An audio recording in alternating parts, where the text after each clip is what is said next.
name is Rachel Ann Morris. I'm 29 years old, and for most of my adult life, I carried a secret that I never dared to speak aloud in church. I grew up in a Christian home, went to Sunday school, led worship, and always tried to be good. But I also struggled quietly, painfully with something that made me feel dirty, weak, and unworthy of God's love: masturbation. It started as curiosity when I was young, but over time it became something I hated about myself. Every time I gave in, I'd cry afterward. I thought, God must be disgusted with me. I tried to stop. I prayed. I fasted. But the shame only grew. And then, one night, everything changed. I was driving home after a worship rehearsal when a drunk driver ran a red light. The crash was instant. I remember the sound of metal twisting, the lights, then silence. I died. No heartbeat, no breath. They said it took EMS 7 minutes to resuscitate me, but in those 7 minutes I left my body. I rose above the scene, I saw the wreckage, but I wasn't afraid. I felt light, free, weightless. And then I saw him, Jesus. He was radiant, not angry, not stern, but full of light, so pure, it made me fall to my knees in the spirit. I expected judgment, condemnation, a list of all the things I had failed to overcome.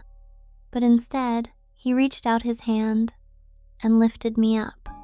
He looked into my soul, and the first thing he said was not about my sin. It was about my shame. Rachel, why have you hidden from me? I couldn't speak. I just broke. I thought he'd reject me, but he didn't. And what he said next would shatter every lie I had believed about him. Let me show you the truth, not what religion told you, not what guilt screamed, but what I see when I look at you. And then, he began to show me. I stood in front of Jesus' light all around me, love flowing from him like a river I didn't deserve.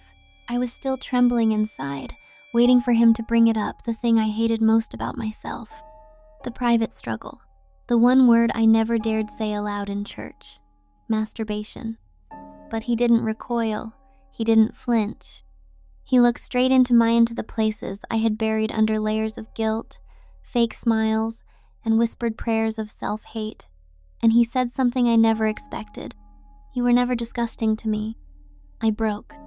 I sobbed not because I was proud of my choices, but because the shame I had carried for years suddenly felt optional. Jesus wasn't ignoring the struggle, but he wasn't accusing me either. He wasn't standing with a list. He was standing with compassion. He lifted my face and said, "You confused temptation with identity. You fell, but you never stopped being mine." Then he showed me something.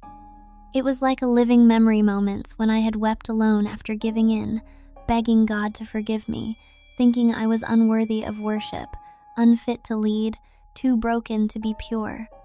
But in those moments, Jesus had been right there, not disgusted, not distant, present, his face beside mine, his hand over my heart. I asked him through tears, "Then why did I feel so far from you?" He answered gently, "Because shame built a wall that I never asked for." And then he said something that shook me. "The church taught you to fear your weakness, but I came to heal it, not punish it." He showed me how my struggle with lust wasn't just about desire, it was about pain, about loneliness, about emotional wounds I hadn't dared to face, and masturbation had become a false comfort, a momentary relief that only deepened the ache. But he wasn't angry about the behavior. He was grieving the wounds underneath it, and in that moment, I saw the truth. I hadn't failed God. I had believed lies about him and about myself, and he was here not to expose me, but to free me. After speaking those healing words, Jesus reached toward me not with judgment, but with tenderness, and suddenly, I was pulled into a kind of vision within the vision. It was as if he was rewinding the story of my life, bringing me back to the origin of the shame I had carried for so long. And then, I saw her, me, at 13, alone in my bedroom, afraid, confused, crying because I had just discovered something I didn't understand, something that made my body feel things my spirit wasn't ready for. That night had haunted me for years. I had thought, that's the moment everything went wrong. But Jesus stood beside me and whispered, that's not where it went wrong. That's where the enemy saw your loneliness and lied to you. I watched it unfold, the confusion, the questions I was too scared to ask, the silence in my home, the awkward avoidance in church. No one ever said the word. No one ever told me what to do with desire. So I did what most kids do. I hid, and hiding became shame, and shame became habit, and habit became a secret I carried deep into adulthood.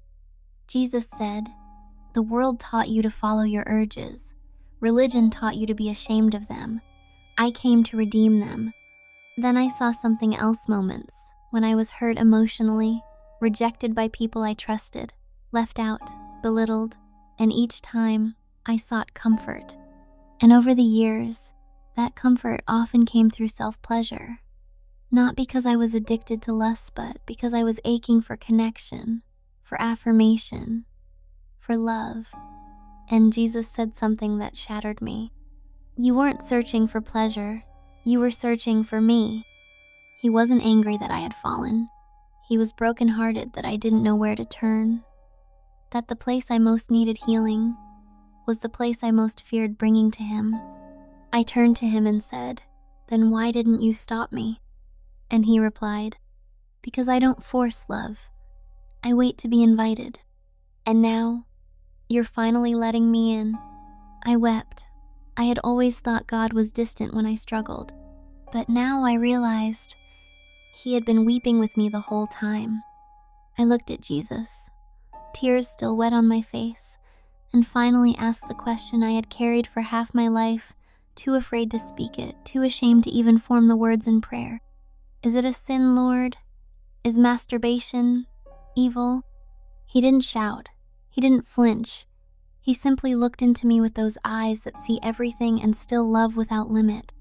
And he said, it's not the act that breaks my heart. It's the loneliness it tries to solve without me. I froze. In that one sentence, years of guilt and self-hate collapsed. He wasn't labeling me filthy. He wasn't saying my body was wrong. He wasn't saying desire was a curse. He was going deeper to the aching root. He said, I made your body. I made your mind. I made your capacity to feel. None of that surprises me. But when you look for comfort in places that can't love you back, your soul dries out. Then he stepped closer and whispered something I will never forget. You never needed to hide your struggle from me. I'm not ashamed of your healing process. I just wanted to walk with you through it. I had expected theology. I got compassion. I had expected rebuke. I got invitation. He didn't say it was okay to live in patterns of self-gratification, but he didn't condemn me for falling into them either. He made it clear. The issue wasn't the moment, it was the disconnection behind it. You were made for intimacy with me, he said, and the enemy has twisted desire into something you fear instead of something you bring into the light. That's when I saw a vision. A room full of young women, some single, some married, some hiding silently in shame, afraid they'd be seen as impure. And I saw Jesus walking among them, not angry, but gentle, kneeling beside them, whispering hope, lifting their chins, saying, I'm not here to condemn you. I'm here to restore what shame has stolen. And then he looked back at me and said, your voice can break the silence, Rachel. You don't have to be perfect, just honest. And I will walk with you every step out of hiding. I realized then he wasn't trying to punish me. He was trying to bring me home. I was still standing before Jesus, undone by what he had just said. I had spent years trying to earn purity, years believing I was disqualified from it because of my secret struggle. But now, with every breath of his presence, I felt something I had never dared to hope for. He wasn't waiting for me to be clean before loving me. He was loving me so I could be clean. He looked at me deeply, fully, and said, "Rachel, I never called you dirty. I called you mine." I wept, not because I was guilty, but because I had spent so many years believing he was disgusted with me, that every time I failed, he turned away, that every time I promised to do better and fell again, he crossed his arms in disappointment. But in his eyes, there was no rejection, only love so fierce, so personal, so holy, that I fell to my knees and whispered, "I'm sorry I didn't trust you." He knelt with me. He said, "The enemy used your struggle to isolate you, but I have always been here, waiting not to punish you, but to heal what drove you there in the first place." Then he said something I will carry forever. Purity is not the absence of failure, it's the presence of surrender. In that moment, I knew I had misunderstood what God wanted all along. He wasn't asking for perfect behavior, he was asking for honest intimacy. He wasn't chasing compliance, he was pursuing connection. He showed me how many others were like me, suffering in silence, trapped not by sin, but by shame. And he said, "Shame is not my voice. Shame is a thief, and I came to set captives free." He placed his hand on my heart, and I felt warmth rush through me, not just emotionally, spiritually, like the weight I had carried was melting. Then he looked me in the eyes and said, "I see you fully, and I call you pure." It wasn't based on my performance. It was based on his love. After Jesus called me pure, knowing my entire history, my every failure, every hidden habit, I felt something break inside me. It wasn't my shame that had already melted. No, what broke was the fear. The fear that I had to stay silent. The fear that speaking the truth would make people run. Jesus turned to me and said, "You're not the only one who struggled. You're just one of the few who's willing to speak." Then he showed me something, a vision. It was a church, big, beautiful, but silent. Everyone was smiling, singing, clapping, but underneath there was pain, private battles, silent shame. And I saw women and men, young and old, carrying chains not of sin, but of secrecy. They had never said it aloud, never confessed, never dared to believe they could bring this part of their life to God. And then I saw a single person, just one, stand up and say the word, "Masturbation." At first, the room froze, but then heads began to nod, tears welled up, chains began to drop, not because the behavior was normalized, but because the silence was shattered. And where silence had ruled, freedom began to breathe.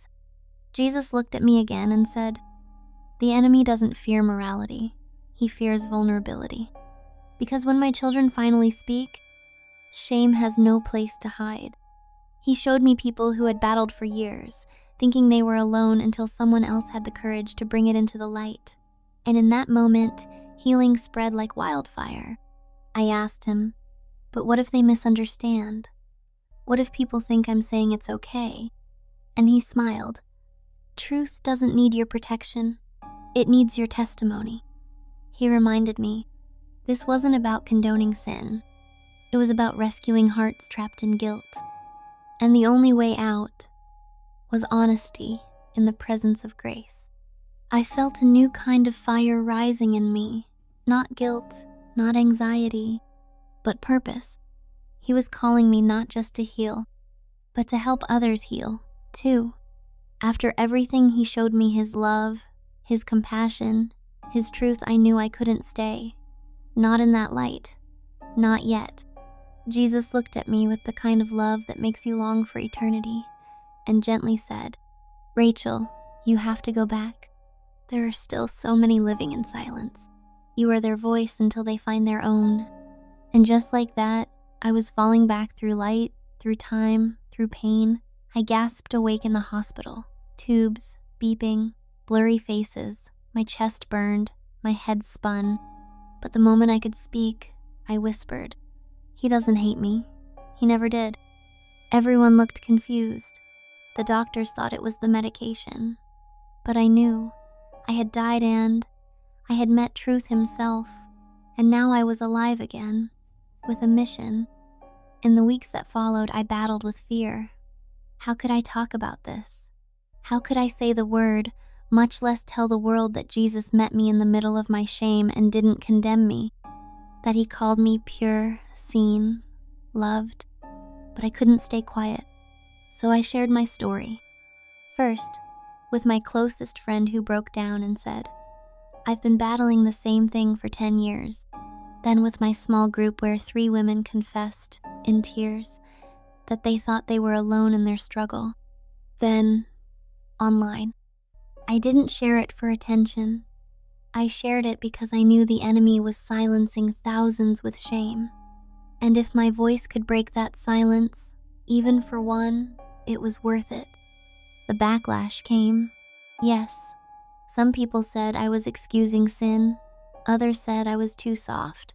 But I didn't care, because I wasn't speaking as a theologian. I was speaking as a daughter who had died and been wrapped in mercy by a Savior who knew everything and still chose to stay. I'm not perfect. I still battle. But now, I don't battle in the dark. I battle with him. And I've never been freer. It's been months since I came back, and not a single day goes by that I don't remember his eyes, his voice, the moment he reached into the darkest corner of my soul and didn't turn away. I had built my identity around shame, around secrecy, around this silent belief that God could love me, but only from a distance. But Jesus broke that lie in a single sentence. "I've never loved you less for what you struggled with." I used to believe purity was something I lost. Now I know. Purity is what he gives when we bring our brokenness to him. He never once said, "Masturbation is okay." But he never said, "You're condemned" either. What he said was, "Come to me. Let me heal the ache underneath it all." And that's what I want you to hear. If you're struggling right now, if you've tried to stop, failed, cried, begged, promised, and failed again, if you feel dirty, distant, disqualified, you are not too far gone. You are not disgusting. You are not unlovable. You are exactly the person Jesus died to save. And if you could see what I saw, his eyes, his kindness, his willingness to walk with you through this, you would run to him instead of hiding from him. I'm still walking it out. I still have moments of weakness.